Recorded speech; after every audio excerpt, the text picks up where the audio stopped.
శ్రీహరి లీలలను గురించి తెలుసుకోవాలనే కుతూహలంతో పరీక్షిత్తు అడిగిన ప్రశ్నకు సమాధానం వివరించే సందర్భంలో తన తండ్రి అయిన వ్యాస మహర్షికి శుక మహర్షి వందనములు ఆచరించిన సందర్భములోని ఈ పద్యము ద్వితీయ స్కందము నుండి గ్రహింపబడినది.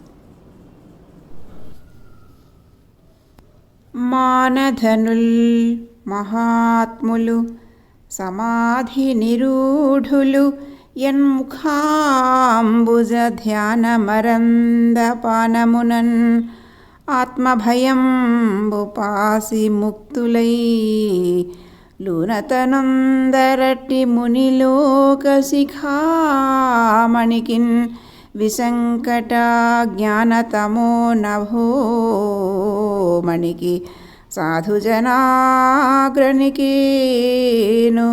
రొక్కెదన్.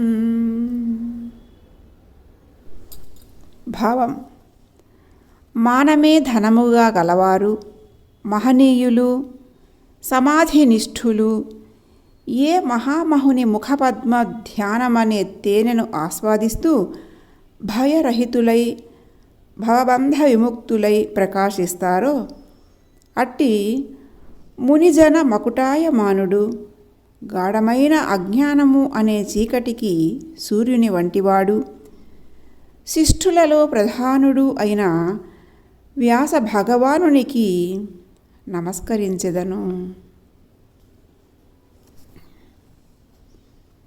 అర్థాలు: మానధనుల్ అభిమానమే ధనముగా కలవారు, మహాత్ములు మహనీయులు, సమాధి ధ్యాన సమాధి స్థితిలో నిరూఢులు బాగా స్థిరపడినవారు, యత్ ప్లస్ ముఖ ప్లస్ అంబుజ ఏ ముఖము అనే పద్మమును ధ్యానించుట అనడి మరంద తేనెను పానమునన్ తాగుట వలన ఆత్మ ప్లస్ భయంబున్ మనసులలో సమస్త భయములను పాసి తొలగిపోయి ముక్తులు ప్లస్ ఐ ముక్తి పొందిన వారలై లూనతన్ వికలత్వమును పొందరో అట్టి అటువంటి మునిలోక మునుల సమూహమునకు శిఖామణికిన్ తలమానికమైన వానికి విశంకట అధికమైన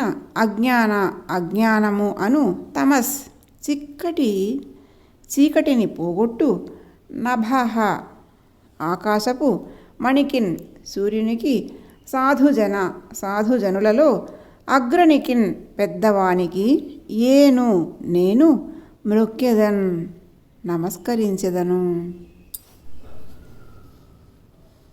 మానధనుల్ మహాత్ములు సమాధి నిరూఢులు యన్ముఖాంబుజ ధ్యానమరందపానమునన్ ఆత్మభయంబుపాసి ముక్తులై లూనతనొందరటి మునిలోక శిఖామణికిన్ విసంకట జ్ఞానతమో నభోమణికి సాధుజనాగ్రనికేను రొక్కెదన్.